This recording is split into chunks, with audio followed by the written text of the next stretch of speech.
Bill Burr just tore into Hollywood's woke culture, calling out everything from cancel culture to performative activism, and he didn't pull any punches. He took on the absurdity of canceling people who have been dead for decades, mocked the hypocrisy of privileged voices taking over social justice, and questioned a movement that seems to value self-promotion over real change. Burr's honesty is Hollywood fuming, but his fans are cheering. So, has he hit a nerve that everyone else is too afraid to touch?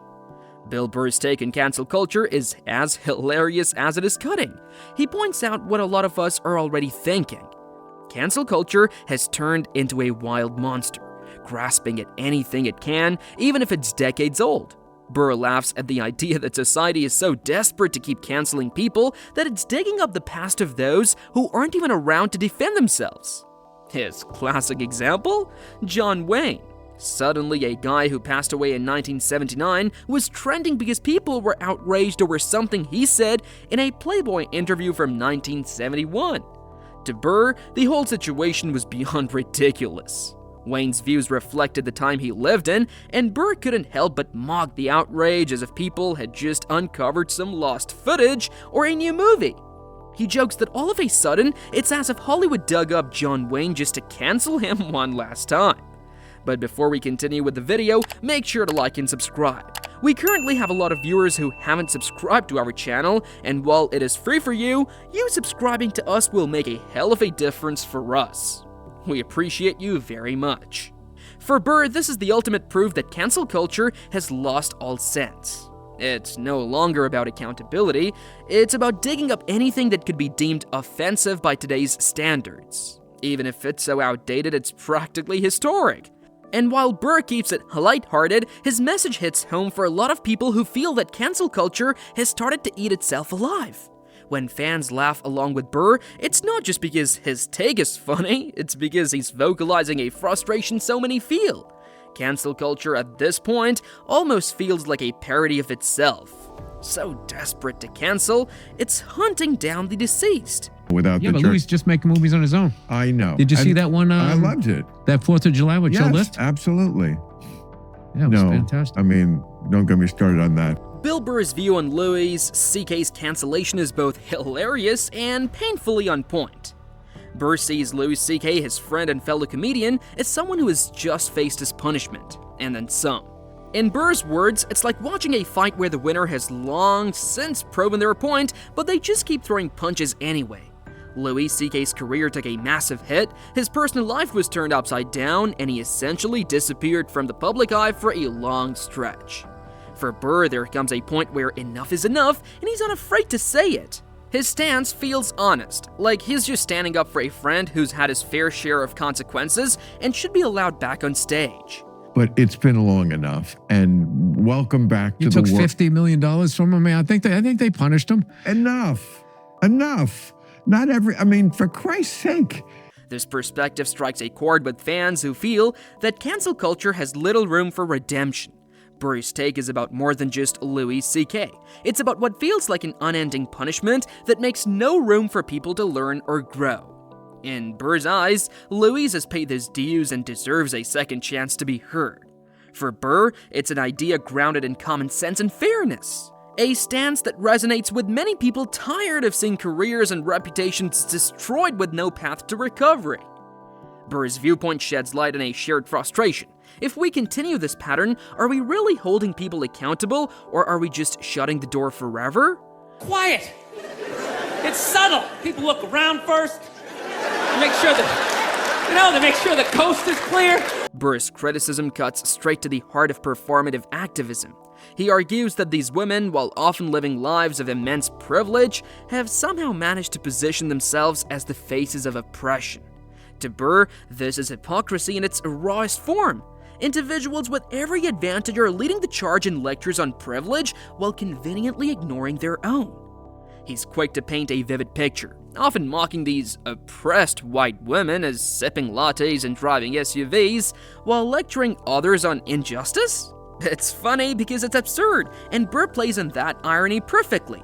He sees it as a situation where people who don't face the day-to-day struggles others do are loudly inserting themselves into the front lines of a movement, steering it towards their own causes and issues. Burr's biting humor here is more than just a critic. It's a mirror reflecting how some people use woke culture as a platform to elevate themselves, often sidelining the actual issues at hand. Like, oh my God, that's so brave. That's so courageous. I'm not saying it doesn't take balls, but that's a bit of an overreach with the word brave. For him, there is a big difference between genuine self-love and the way society sometimes equates bravery with unhealthy choices. Burr has spoken out about how the idea of bravery has shifted in Hollywood, where posing for a magazine as plus size is celebrated as courageous. To him, real bravery isn't about insisting everyone accepts your lifestyle regardless of health consequences. It's about facing hard truths and making decisions that genuinely improve your life, not just comfort you in the moment. That whole thing, the plus size actress, right? The fatties. Yeah? That's like a big thing. They're sick of being treated like fat people. Burr is all for self-acceptance. He's never said people should hate themselves, but where he draws the line is when acceptance becomes an excuse to ignore well-being. In his eyes, promoting self-love should mean encouraging people to take care of themselves, not glorifying habits that can lead to long-term health problems. He questions a culture that celebrates a plus-size cover shoot as if it's an act of heroism, comparing it to more traditional forms of bravery like running into a burning building to save a life. Burr sees that as a courageous act. Standing in front of a camera while ignoring health risks? Not so much. And then he fucked me, and I just picked up this ball, and I was just lacing it in there. It was incredible. His concern, though, is about maintaining fairness in competitive sports, especially in women's categories where physical differences can give some athletes an undeniable edge. Burr handles the topic with his trademark humor, lightening up what could be a tense conversation by using relatable examples that make his point clear without crossing any lines. Just coming out there with your man shoulder. That doesn't seem fair. I might be wrong. I might just be an old guy. I have no idea. In Burr's eyes, allowing transgender women to compete against cisgender women raises some questions that are tough to ignore. He pokes fun at the idea, saying you could be ranked 80th in the world as a male athlete, switch categories, and suddenly be number one. His humor adds a layer of honesty to the conversation, but it also captures a frustration that a lot of people feel. That we're walking a line where inclusivity is clashing with fairness. It's not about shutting anyone out, but about asking how we can ensure everyone is competing on an even playing field. Bill Burr has never been one to hold back.